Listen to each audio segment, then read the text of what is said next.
The Nintendo Entertainment System is where a lot of ROM hacking started, and I felt it was only fair to look through some of my favorite hacks on that console and hopefully show off one or two that you maybe don't know about.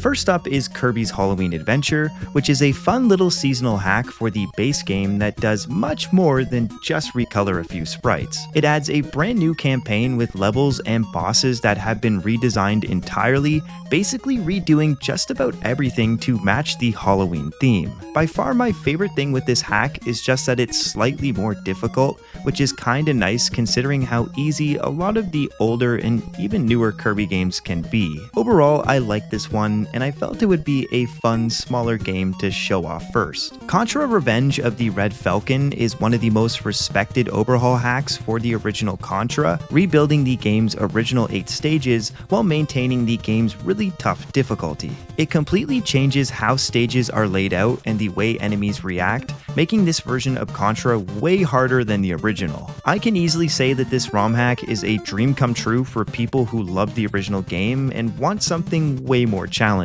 Although if you aren't a difficulty person, then probably skip this one. Zelda Outlands is a ROM hack that many deem to be one of the greatest on the NES, treating it as an unofficial sequel to the original game. It's an entirely new game that uses the foundation of Zelda 1 to rebuild new dungeons, overworlds, graphics, and so much more. Yet what makes this ROM hack stand out to be one of the best isn't just all the new content, but rather how much it all makes sense. The game rewards exploration, and it does a great job at logically guiding you through the levels without ever feeling too handholdy. It is still a Zelda game, and there are some obscure parts, but in general, the game is really well rounded with how much new content in it, serving as the perfect ROM hack sequel to a very beloved franchise. Junkoid is the next hack, and it takes the original Metroid game and repurposes its aesthetic to create an entirely new horror-based storyline. The hack features new characters, new settings, and soundtracks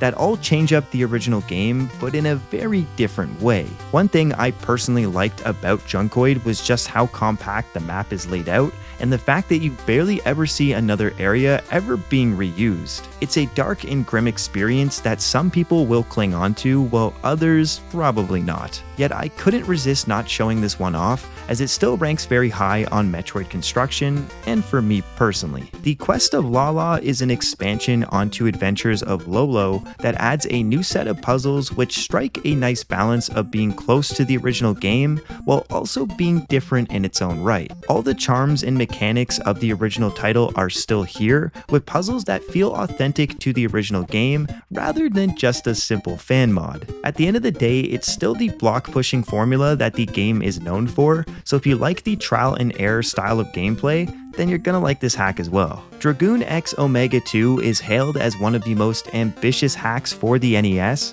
as it takes Final Fantasy I and fully converts it into a new sci-fi RPG. Everything from the storyline to the graphics and music have been changed, and it's really impressive how much content is included in this one ROM hack. I can definitely see why anyone who likes old school RPGs would be into this conversion, and I also think it's nice that the creator made an easy patch that you can install for those who don't want to spend all of their time grinding. It's all around a great RPG that took me by surprise, so I figured I'd recommend it. Castlevania Chorus of Mysteries is a crazy good Castlevania hack that often gets cited as being one of the very best. Now that's mainly because of its level design, which was intentionally created to avoid feeling unfair, instead opting to have a little bit of challenge with a heavy focus on the story, which, speaking of, is nicely all tied together by the new custom graphics and music that all do a great job at capturing the Castlevania vibe and aesthetic. This hack always falls near the top of my personal list, so if you like Castlevania, this one's a no-brainer. Dr. Garfield is a ROM hack that, at first sight,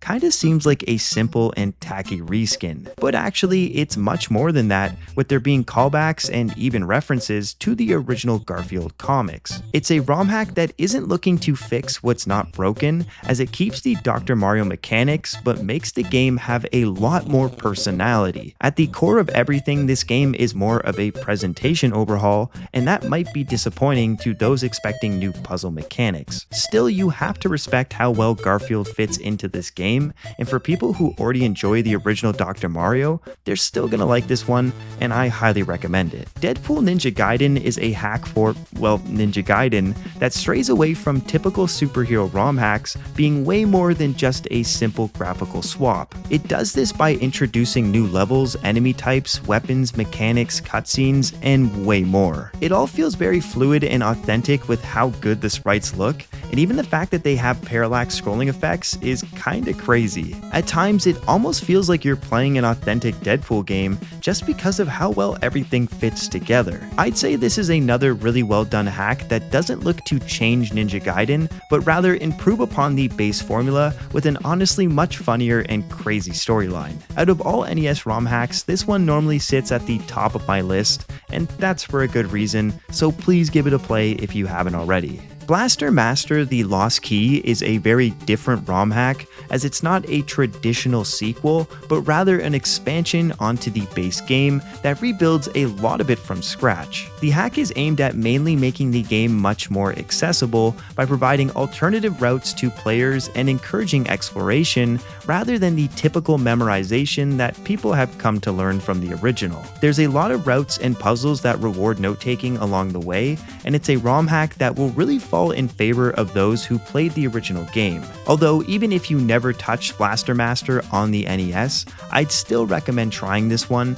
Just know it might be a little confusing and cryptic, but you'll still have fun. Super Mario Bros. 3 Mix is held by some as the best Mario ROM hack on the NES, and that's quite the accomplishment. The best way to describe this hack is that it's a greatest hits version built within SMB3, adding power-ups, mechanics, and more, all from other different Mario games. It features over 100 new levels and new gameplay gimmicks that all do a great job at changing things up and making them feel a little different. On top of all of this, the hack also has a ton of hidden secrets like bonus stages and collectibles, which give it a lot of replayability. I'd go on record saying that out of all the hacks in this video, this game is probably one that just about anybody will like, so if you haven't tried it, be sure to check it out. Jackal 2 is the next ROM hack, and it seems to fall in favor with hardcore Jackal fans who want something much more difficult than the original game. This means it's probably not the best pick for casual players who haven't played the original, as it's going to be very confusing and really difficult. But with that said, I do still think there is some fun to be had with this game, especially for veterans, because of its completely redesigned stages and new boss encounters. It's just probably good that people play Jackal 1 before trying this one out. I've never been a huge fan of the original game, yet I still admire how well done it is, and I feel this Jackal 2 ROM hack is worth recommending to people who really want a challenge and enjoy the first one. Alien 3 Plus is a slightly different ROM hack compared to the others in this list because it's an improvement hack rather than a complete overhaul. What this means is that all of the base game content is fully kept intact, with only slight changes being made to various small things, which ends up making this game way more fun in my opinion, as now the strict time limit from the original has been doubled, the A and B controls have been switched, and the graphical scrolling has finally been fixed, because that was kind of annoying. There's other small changes like enemy difficulty being adjusted and slight graphic alterations, but otherwise most of the game remains the same. I have always had a soft spot for Alien 3, and I decided to include this ROM hack because it actually makes the game fun, so if you've never played Alien 3 before, then I'd recommend trying it with this ROM hack. Rockman 4- The Infinity is a ROM hack that's pretty much impossible to not include because it's arguably one of the best ROM hacks to ever touch the NES, easily standing up alongside the official Mega Man releases. For starters, the game manages to pull off graphical effects that most thought were impossible on the NES, while also having dynamic stage design that will constantly surprise new people playing for the first time. Even the robot master bosses are all brand new and extremely well made, pushing past the typical Mega Man playstyle of just relying on the weakness weapons for certain bosses. I personally couldn't really find any negatives when it came to this ROM hack, and as a Mega Man enjoyer, I'm actually sad I never got around to this one sooner. So don't make the same mistake that I did, and make sure you play this one even if you like Mega Man just the slightest bit. Super Mario Bros. 2-player hack is one that finally changes the long-awaited 2-player mode in the original Mario Bros. Game. Released in 2018, this newer-ish hack makes it so you can play simultaneous co-op,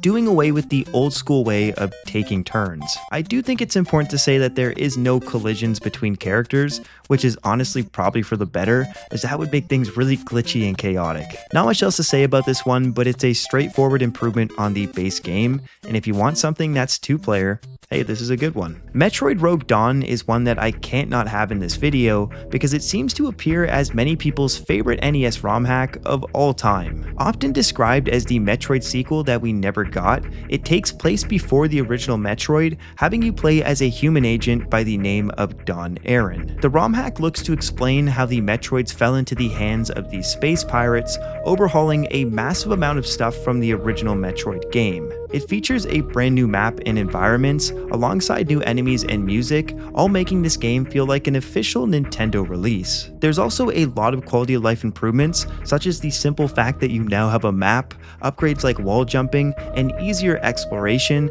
which are all very welcome. I can't say much else that will do this ROM hack justice, so I'd recommend you just play it so you can see for yourself why this is one of the best ever made. And there you have it, those are all of my NES recommendations for this video. The console has an insane amount of ROM hacks, so I'm fairly certain I'll have to make another video down the road, as it's so cool to see what some people can accomplish on such limited hardware. But hey, I want to hear your thoughts and recommendations on NES ROM hacks that you would recommend, because there's so many that exist that I've got to be missing a lot of them. Also, I do want to apologize for my absence lately. Recently I had some mental health stuff going on, and then I got pretty sick for a few weeks, but things are finally on the up and up, so I'm planning to do a few more videos this summer. Oh, and I do want to thank you as well for watching this far. Not many people do, and I really appreciate that, and it really means a lot to me. With all of that said, that is where I'm going to leave things for now, but I will see you very soon. Until then, take care, stay safe, and take it easy.